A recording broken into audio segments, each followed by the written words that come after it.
What's going on, everybody?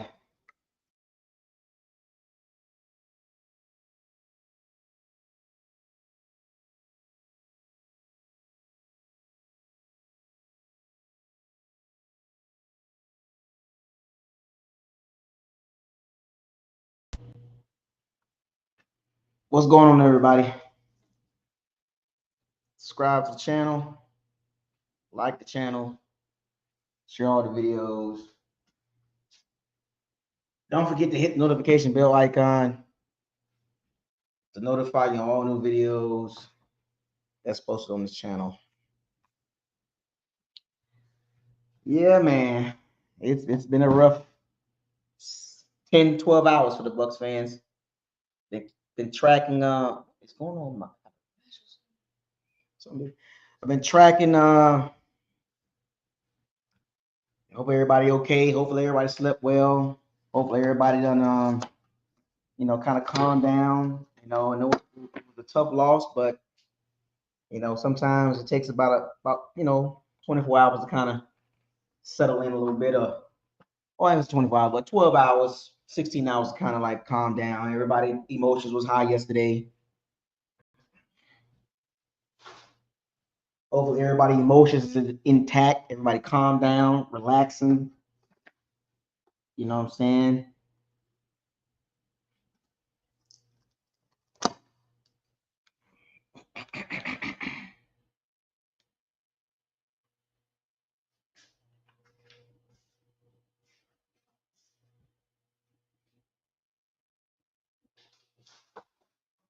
Hopefully everybody's good to go. Right? Everybody clap it up. Give the Bucs some credit, man. They 10-7, on the division. Everybody down on themselves. I don't know why everybody tripping.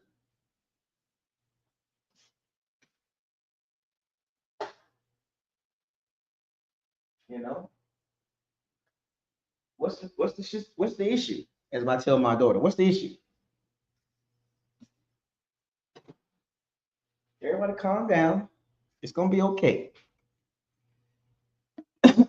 We got some upset Bucs fans, mad at Todd Bowles, mad at Baker Mayfield, blah blah blah. You know, everybody gotta calm down, relax, take a deep breath. I understand you can be frustrated, but you ain't got to be so negative though. I can use that word now. Stop being negative. It was a successful season. Some people might say the Bucs overachieved. Some people say, the Bucs underachieved, overachieved, however you want to put it. But you know, the situation for what it is. We spent 6 hours talking about it. I'm going to make several more videos about this game and some things they could have talked, did differently. But this is kind of like an after, Monday morning or Monday evening conversation. Hopefully everybody's emotions is intact. But let me give me some shout outs in the chat room. Josh in the building, Bucket with your girl. You fell asleep. Kind of figured that. You wish in the building. Steven in the building. Giuseppe. What's up, buddy? Daniel Berry Sports. Adrian Black Eyed Peas. Yeah, the loss gonna sting, man. Because high expectations. Some people had the Bucs 13-4, Super Bowl bust, and all that stuff like that. But like Levante Davis said, they want to get the Super Bowl, and I already said this too. As much success I want the Bucs to have, but the Bucs are not Super Bowl ready. And I still, it's the fact still remains, and I use the word facts very very strongly. And I say this, the fact still remains. The Bucs are not Super Bowl ready because of the defense, because of coaching. They're gonna have some issues until they get those things figured out. Timely plays cost this Bucs the game offensively and defensively. The penalties, the fumble, the lack of aggression offensively, when the moments were there, the Bucs just did not play the same. We beat the Commanders 37-20 in week number one. And in particular, specifically said, the Commanders are a much better team. Now, for the Commanders, they overachieved. They clearly overachieved. Look, let's keep it real. The Bucs had the better roster. Overall, the Bucs had the better O-line, the better run game, the better receivers, the better defense, and we lost that game. The Commanders, for one game, outplayed us. They made the Bucs look uncharacteristic the whole night. 44 snaps. They played keep away. That was the clear game plan. Jalen Daniels had 86 or 87% of the offense. They had no running game. And they found the way to win. Jalen Daniels, despite Baker Mayfield's great season, he was the best player on the field. Remember, I always talk about floors and ceilings. Jalen Daniels was the best player on the field by far, and wasn't even close. That's not to take nothing away from Baker Mayfield. I'm just telling you what I see. Go back and rewatch that game. Dan Quinn, he put the plate on Jalen Daniels. He put the plate on him. He put the plate, the whole team on that rookie quarterback. He said, "You're gonna win us the game." Cliff Kingsbury drew up the game plan, play keep away. We know the Bucs O-line, we know the Bucs offense is very explosive. We can't give them a lot of opportunities to score points. And when you are a type of offense that likes to have the ball up and down the field, run the ball, pass the ball, it's hard to get in a rhythm. The Commanders coaching staff put together the perfect game plan to attack the Bucs offensively, which basically means we're going to 1,000 cuts you to death. That's basically what they did. 1,000 cuts to death. We're not going to go for big plays. We'll do a big play here and there, but we're going to go down the field 10 plus plays every drive. They had I think 7 drives with 10 or more plays. No, I'm sorry. I think it was 5.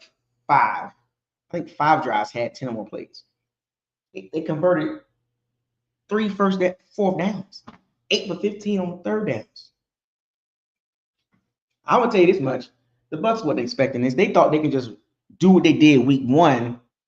And even on top of that, make a couple of let's throw in a couple of adjustments to throw them off a little bit by dropping 2 defensive linemen and only rushing 3.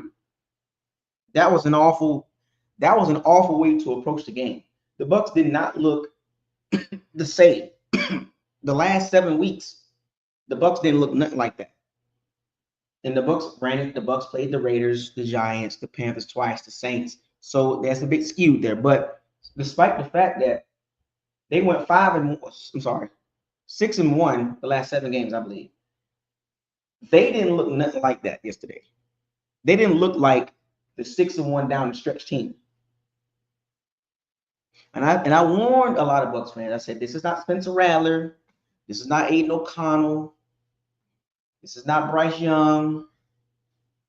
This is not the overrated, Justin Herbert, which I like. Man, I think Jalen's better, but it's not Cooper Rush.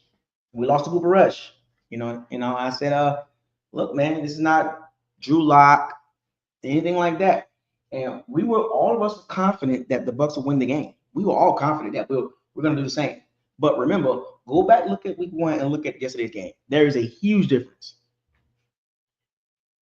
Dan Quinn coaching staff, offensively and defensively coaching staff, they just out-coached us.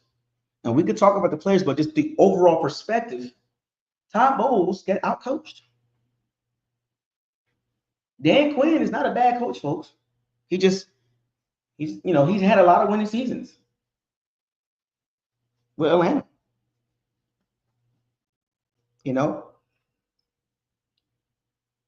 As a Bucs fan, all you can do is tip your hat. I mean, they came with the perfect game plan. Just go back and watch the game. None of it felt right.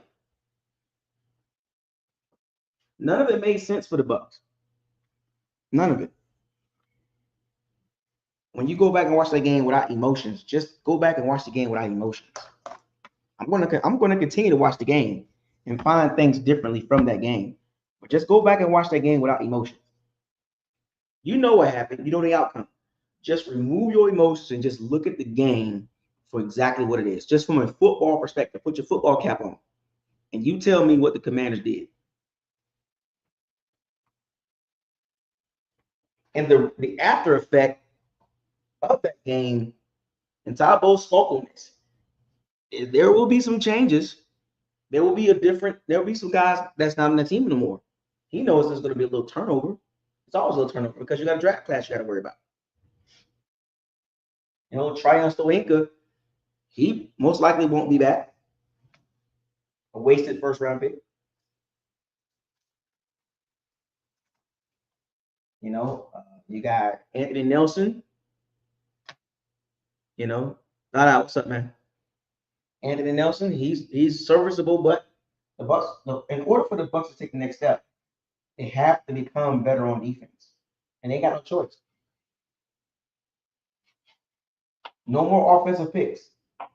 That's enough. Jason Light has done a hell of a job getting that offense back where it belongs, or where it should be at. But now it's time to focus on the defense, all levels too. And I know we talk about quarterback and D-line, but linebacker too. Like the Bucs need an influx of talent. They do. Big Buck, what up? The Bucs need an influx of talent on that defense across the board. I know Vita's good, Clyde Clancy's good, Yaya Diaby, but they need more, or they're not going anywhere. They're going to end up the same team they were last season, this season. Well, locker room was crunk last night, man. We was up. Yeah, 6-hour locker room session, man. You missed it, Big Buck. We was nothing. Bucky with your girl was the host. Well, she was my co-host.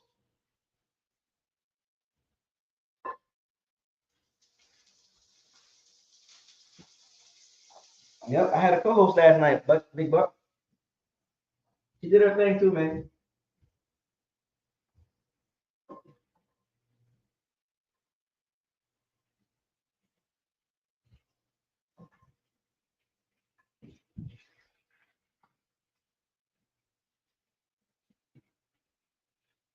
And also, I want to shout out everybody in the locker room last night. That was a good locker room session. It was clean. It was respectful. There was no arguing. There was a little bit of over talking, but from an overall perspective, shout out to everybody that came to the locker room, man. No arguing, no extra stuff. People trying to dominate. Well, there was sometimes people try to dominate, but I kind of cut that out. The usuals, they try to dominate the conversation. I try to change it up a little bit. But shout out to Buck with your girl, my co-host. We'll do a couple more of those with her, to get her feet wet, But yeah, I wanted to shout out everybody last night in the locker room, man. I don't want anybody to think that was a good locker room session, man. I had a good time, and it's good to have a good locker room session. No trolling, everybody respected each other. You might not agree with what people say, and some people don't agree with what I say. Sometimes it's almost like no matter what I say, that some people just will never agree. You know what I'm saying? Like I did peep that too.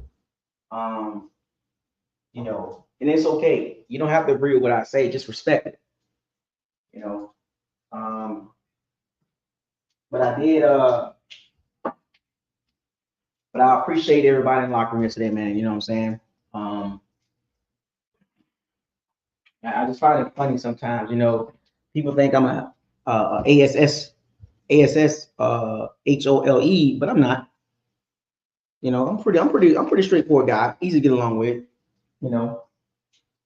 Just don't try to play me for a dum-dum or try to, always, the one thing I do not like is you ain't gotta like what I say, just respect it. You don't have to agree with everything I gotta say.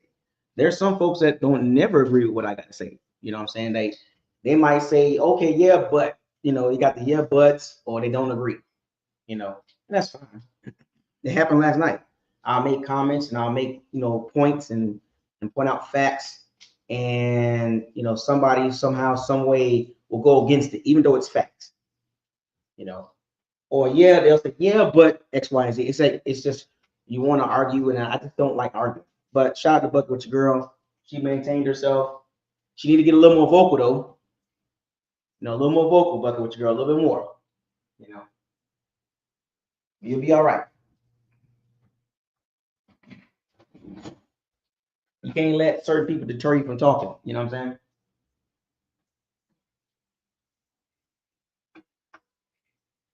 saying? That's my advice. My advice to her is stand your ground a little bit. You know what I'm saying? It's okay. But yeah, back to the game. It is what it is. Like, is it a choke job? Oh yeah, let's talk about. I want to pivot real quick. Somebody said there was a lot of Commanders fans out there last night. Was that true?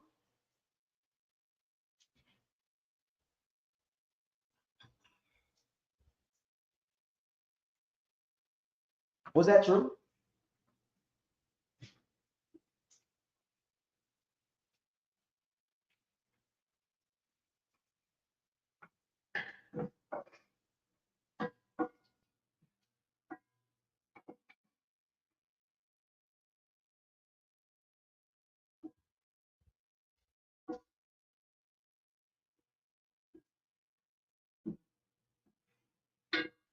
I hope that wasn't true.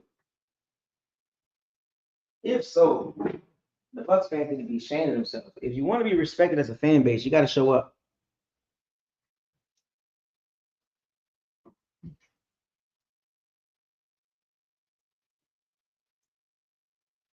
So we lost to the Cowboys at home a couple years ago, and then we lost to the Commanders. That's not a good look, man. It's just not a good look.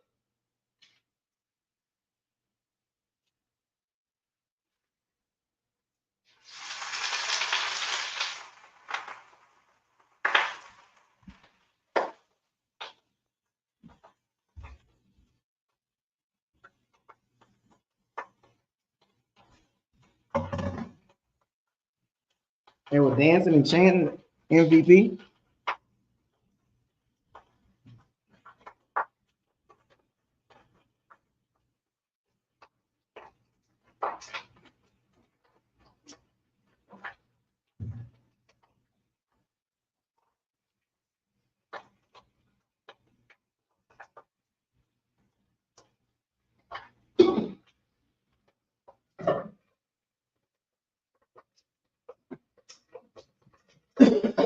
That's not a good look.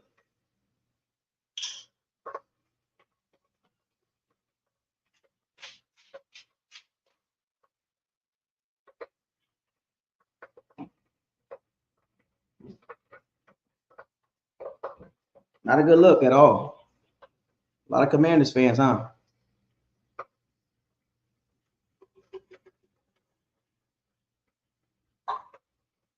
Also everybody's like upset. I don't. I can understand being upset, but some of y'all get overboard with it, man.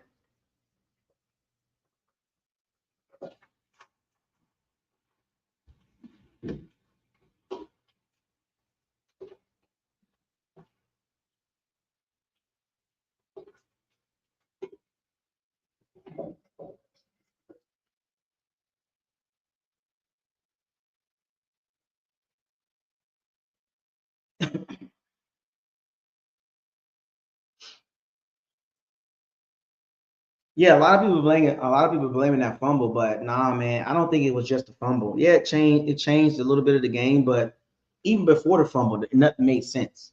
Like the whole game plan, it's like, what was the Bucs trying to do? Like, just go back and watch the game. Like, they just seemed out of sync. The defense didn't play like they played the last several weeks. The offense was sputtery in the first half. You can blame the defense for the most part because they couldn't get off the field on third downs. They kept extending drives. It's like, dang, man, they didn't even punt the ball.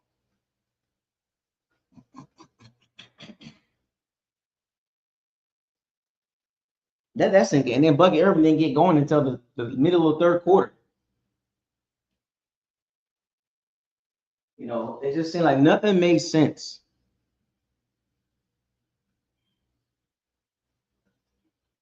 The offense started out slow. You know, what we used to seeing and we didn't see yesterday. None of it. Just like go back and watch the game.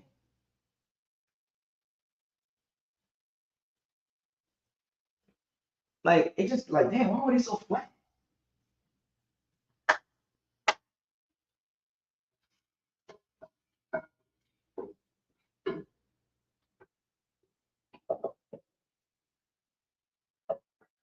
But when you go back and look at the tape, you go back to the Commanders, man. Commanders had like a couple long drives, man. Like I'm talking about, the defense was tired. They couldn't get off the field. Like Todd Bowles was confused. Cliff Kingsbury was a couple steps ahead.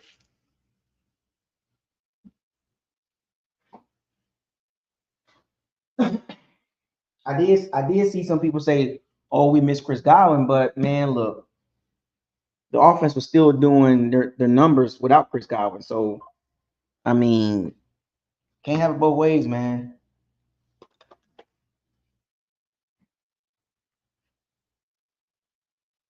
Like, yes, let's keep it 100. The offense was still devastating, still top of the food chain offense. You know what I'm saying? Let's keep that real. The offense was still top of the food chain, even without Chris Godwin.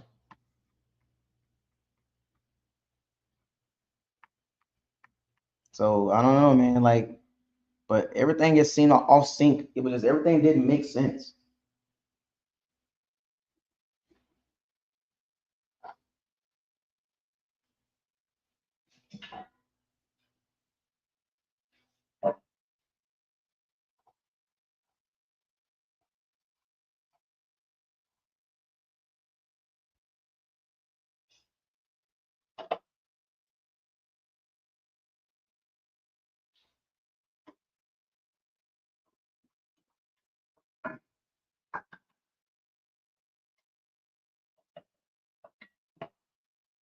Keep going back to that play. I just wanted the Bucs to be a little bit more aggressive on that fourth down, on that 4th and 2. On that 4th and 2, man, I wanted the Bucs to be a little more aggressive. I think we should have went for it. I keep going back to that play. I looked at it again. Like, just needed a spark. Like, you got to finish that drive, man. You was going down the field, a couple bad plays in a row. Bucky Irvin. People talked about Bucky Irvin not getting that first down. He kind of came up short, and then the read option didn't work, and then the botch snap um, that caused the turbo, and then try to hand it to Bucky. Bucky got tackled for a couple 2-yard loss, and then we kicked the field goal, and they made it 20-20. I go back to that moment right there. Like your offense was gaining momentum. I don't think they would have stopped us on that fourth down, because if you flip the script and the Commanders was doing it, they kept going for it. I'm just saying, like, if the shoe's on the other foot, Dan Quinn going for that. If Dan Quinn was down 20-17, 4th and 2, they going for it. Bucs down 20-17, top 5 offense, top 10 O line, top 5 run game, top 5 GM. Don't you just go for it? We claim this and we claim that as fan bases. We kind of want to see that though. Like we see the numbers, we see the black and white, we see the tape.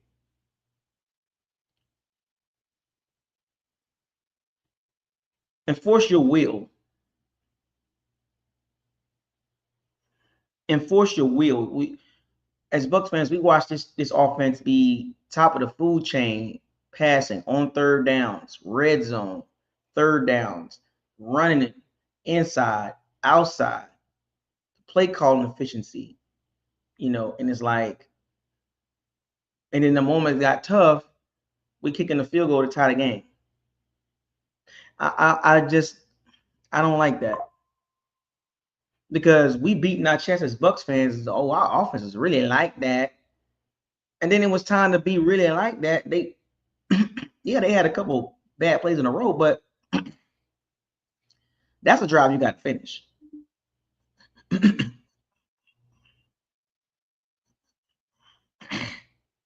The Bucs had the better team. Like just the eye test tells you the Bucs were the better team throughout the season. Yeah, the Commanders won 12 games. They won 12-5, but even with Commanders winning 12-5, I just thought they overachieved, and the Bucs were the better team, the better offense, the better overall playmakers. You know what I'm saying? And that 20-17 moment just never set right with me.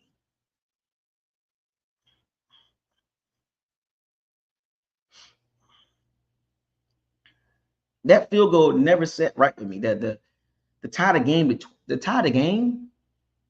Your defense is playing pretty well, and you chose to tie the game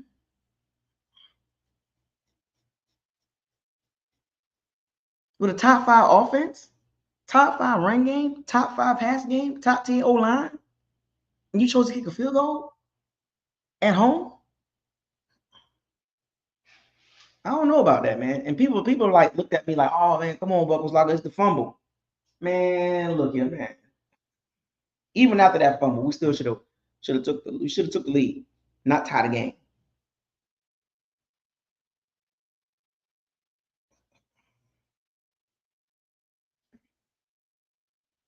You don't in that situation, you play to win. Like you can't play to tie the game. It's the Kansas City Chiefs game, the 49ers game. You're playing,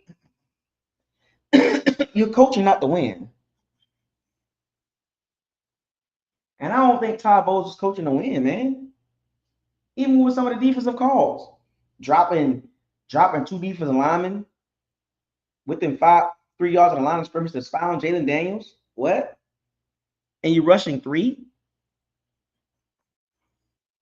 I don't like that.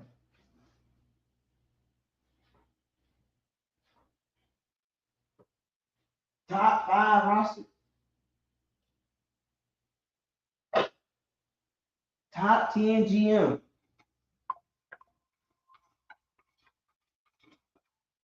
Pro Bowl Baker Mayfield, 4,500 yards, 41 touchdowns, and you kicking a field goal. And you getting momentum. I don't understand that.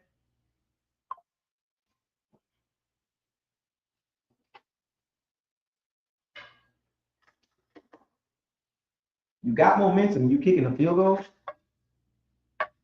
in a win or go home game. I don't like that.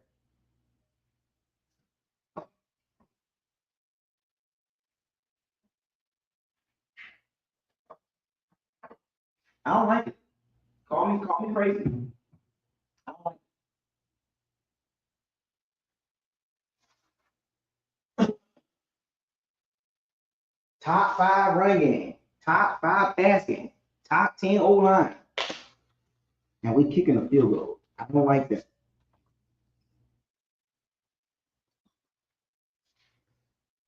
You play to win the game, not to tie the game.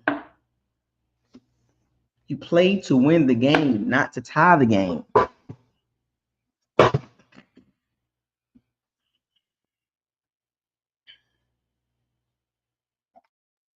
Playing to tie the game is playing to lose, man.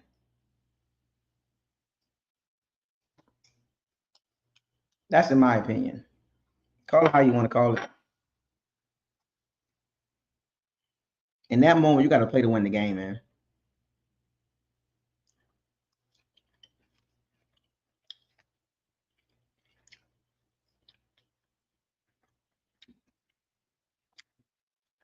But the Bucs will be back. They got to get that defense tightened up, though.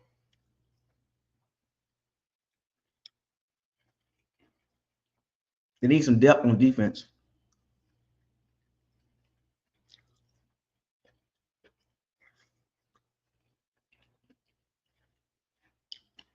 Got to revamp that secondary. They got to.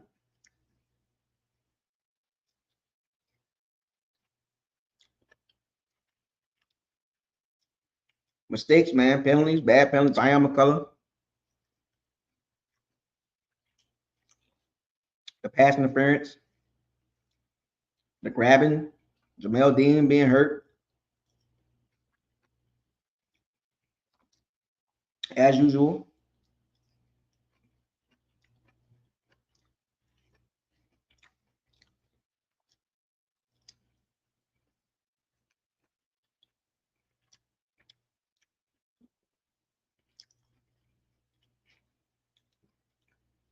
Man.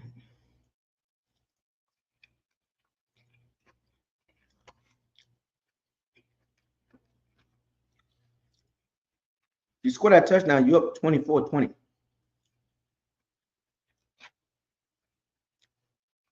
And if you don't get it, you got them pinned inside, you got them pinned deep.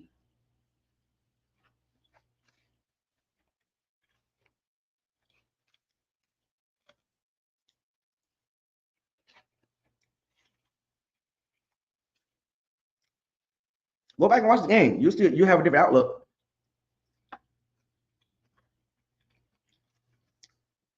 Who that for life? What up, man?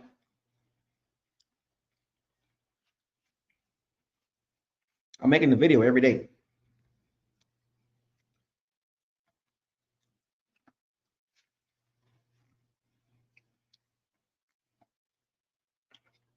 I'm gonna make a video with them when they play the Lions.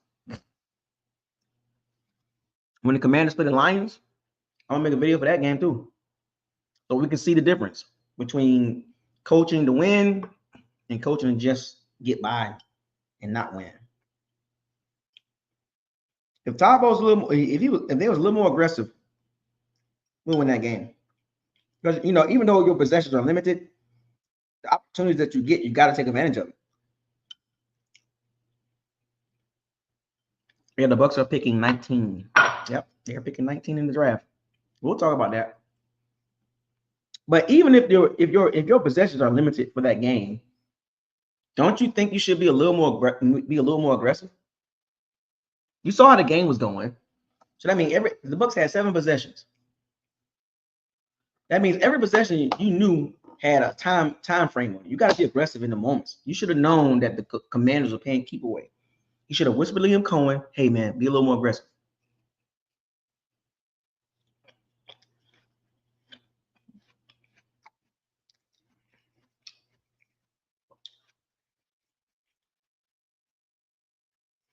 We could have played ball control offense if we wanted to. I don't know why the Bucs didn't do it.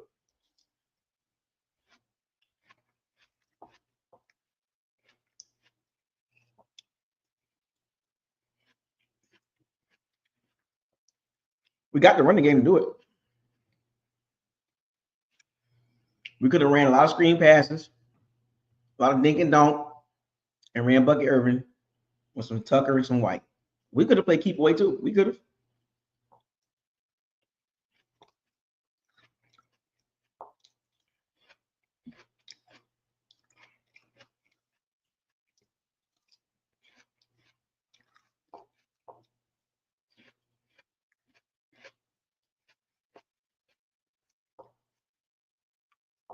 I don't know why we didn't play keep away.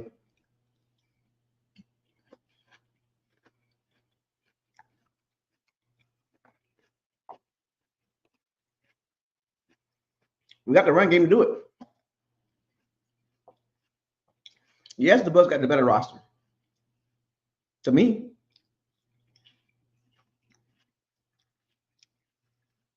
the Bucs lost to a team. The Bucs just lost to a team that overachieved big time. They overachieved way more than we did.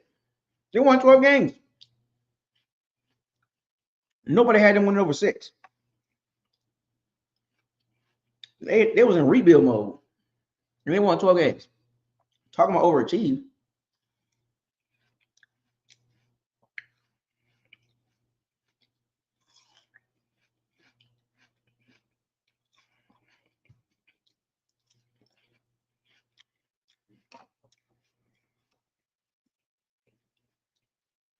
Right. Too reactive, man. You can't let one player, you got to make Jalen Daniels react to what you're doing, not react to what he's doing.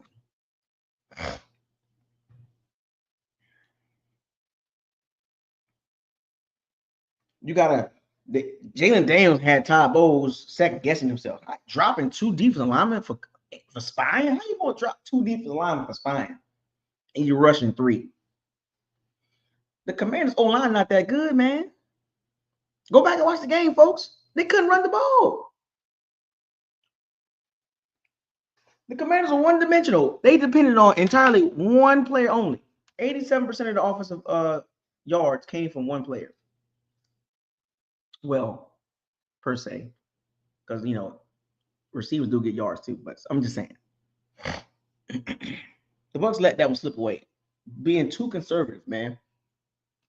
Game flow. You gotta know. You gotta know the game flow.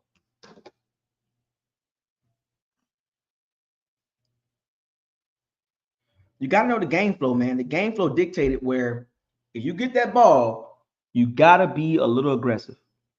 Can't be conservative. Playing conservative in that game get you an L. The more aggressive coach got the dub. As much as y'all don't want to believe that, the more aggressive coach got the dub. And Todd Bowles has never been that. And I'm gonna keep saying this. Todd Bowles has a ceiling with Baker Mayfield. I don't like that combination. I don't like the Bowles and Baker combination. I need Baker with the Ben Johnson, Liam Cohen, one of the Kubiak kids, one of the Shanahan tree. I just don't see Todd Bowles elevating his team to the next level. The pass defense is not good enough to compete at the highest level. Look, Cincinnati got a really good offense. But until Cincinnati get that defense tightened up, they're not going anywhere. And we're in that same situation. Got a really good offense, top 5 run game, top 5 pass game, top 10 O-line. Until we get that defense fixed, it's going to be 9-8, 10-7. And we're going to get too comfortable as Bucs fans to be okay with that. The NFC South is a really easy division. We're the best team in that division. The closest competitor is the Falcons. And at best, they are 8, 9, 10 win team at best.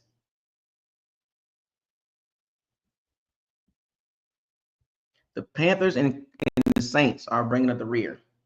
So we're the only team over 500 in that division. What does that tell you? That division is weak. The non-divisional games, that whole division is under 500. I think it was like 16-26 against non-division opponents. That's how bad our division is. And I said this the other day, we should be dominating that division. We should be winning 13, 14 games. We should not be getting swept by the Falcons.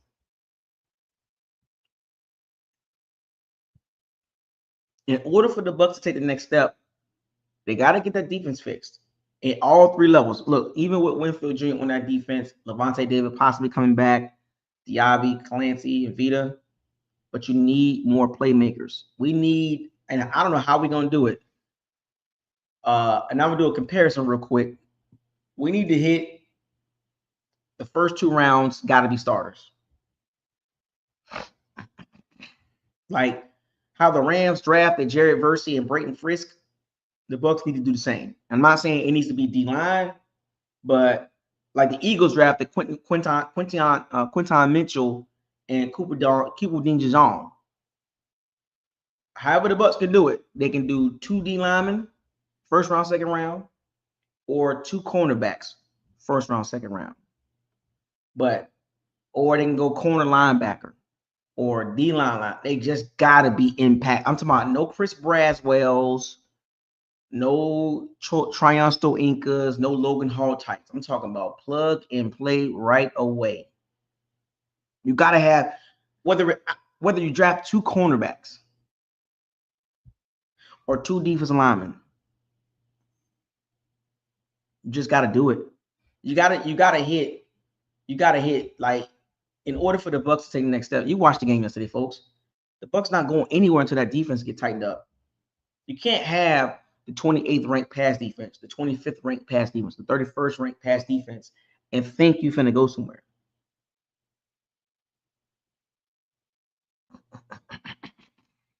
I'm gonna say this again. Go get a veteran cornerback that's still good. Go get a veteran cornerback that's good. That way you can give Zion McCullough another guy he can learn from, because he can't learn nothing from Jamel Dean. And draft another cornerback in the draft. And that'll free you up to draft a linebacker and a defensive lineman. They got to keep drafting defensive lineman too.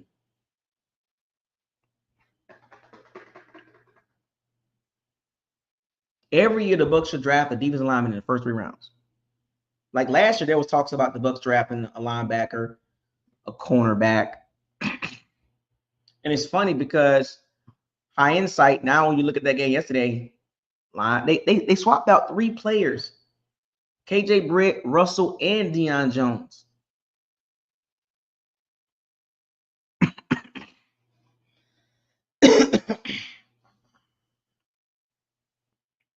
they Russell, Deion Jones, and KJ Britt all played. What does that tell you? They did linebacker. And then Zion McCullough. He's good, but he's not like top tier. Jamel Dean injury prone. The second safety is not good enough. The Mike Edwards, Jordan Whitehead, I'm done with that combination.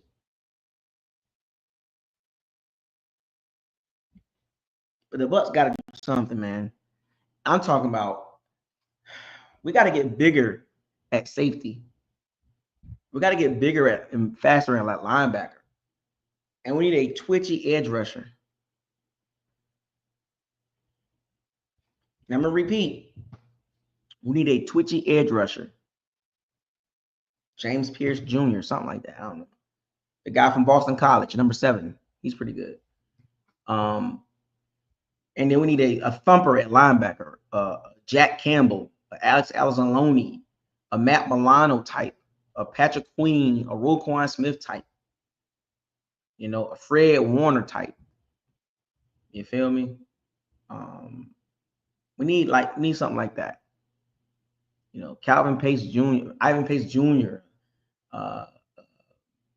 What else? Who was a good linebacker? DeMario Davis type. You know, we need like a versatile linebacker. Edgerrin Cooper, Green Bay Packers. Nakobe Dean, who's coming. Shout out to him. Hopefully get well soon. Patella tendon injury.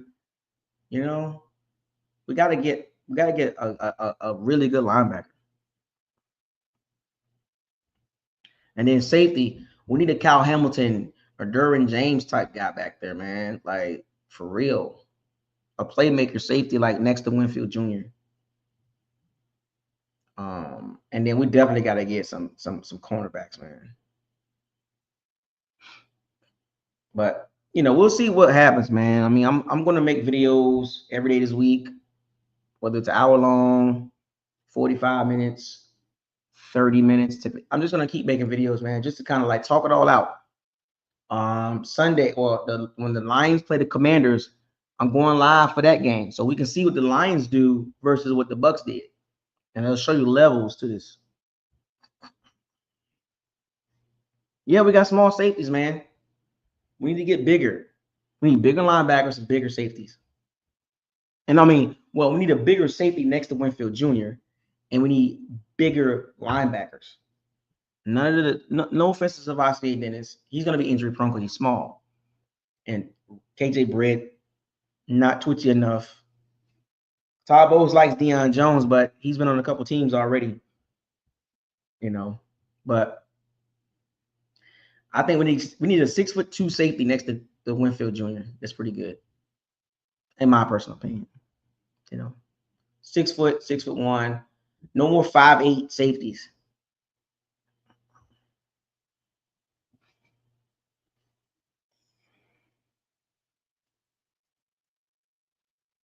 Yeah, but Savasi Dennis is small too, which means injury prone. Bucky Irvin, get a little faster, get a little more weight to him. I don't want him to get hurt. Sean Tucker needs to be used more. Rashad White, I don't, third down back. I told y'all. I don't know, man. But the Bucs need some depth. D-line and cornerback. They know what they got to do. Jason Light know what he got to do. He got a tall task ahead of him. And somebody mentioned it in the chat. Would y'all be mad going into next season? The high expectations of the offense, re-signing Chris Godwin, yada, yada, yada. Would y'all be upset if I say Super Bowl bust? If I go ahead and start saying Super Bowl bust for 2025, 2026, would that be a problem? I need to know that right now because This is year 4 for Todd Bowles. The offense is at the top of the food chain. Jason Light supposed to be a really good GM. Tighten that defense up. Can I say Super Bowl bust? I mean, people got mad at me when Brady was here when I was saying that. Like, we won a Super Bowl in 2020, and then 2021 was Super Bowl bust. 2022 was Super Bowl bust. I didn't say anything for 2023. I didn't say it for 2024. But 2025, would I be wrong for saying Super Bowl bust?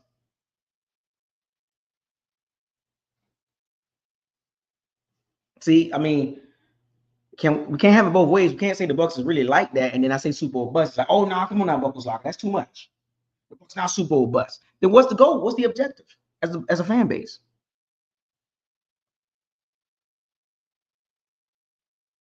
What's the objective for the fan base? Like, are we trying to win Super Bowls as a fan? Do we want to see our team win Super Bowls? So if I say Super Bowl bust starting tomorrow, would that be a problem? Or should I wait? Should I wait until after the draft and after free agency?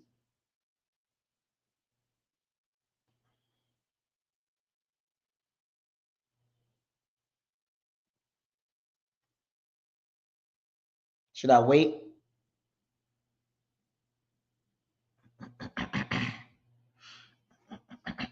Super Bowl bust after free agency? Yeah, I'll wait till after free agency.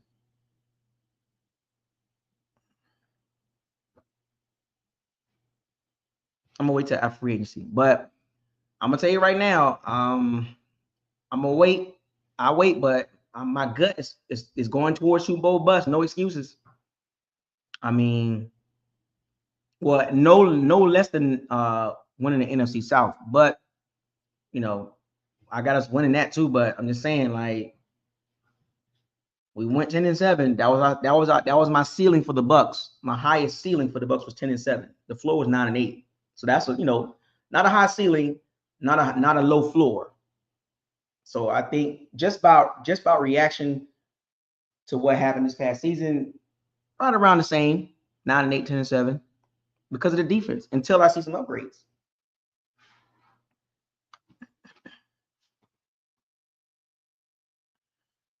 You know, as of right now, until I see some upgrades in the draft and free agency, 9-8, 10-7 again. So I'm gonna get up out of here. I'm gonna make another video tomorrow. You know what I'm saying? Shout out to all the Pirates and Sea Bandits. Thank y'all for joining this venting session. Watching that game again was tough. Watching the condensed version, watching the full game, it's tough. And a lot of the media members talking about Todd Bowles. They want Mike Tomlin gone. They want Todd Bowles gone. All those big social media platforms on X that represents the Bucs. They want Todd Bowles out of there. I ain't gonna say no names, but y'all know what I'm talking about. But subscribe to the channel, like the channel, share the videos. Don't forget to hit the notification bell icon to notify you on all new videos that's posted on this channel. With that being said, tough loss, man. I'm gonna make some more videos, man. Fire those cannons, seize the day, raise the flag. Hashtag no excuses. Hashtag accept the loss. BucosLocker signing out. I'm done.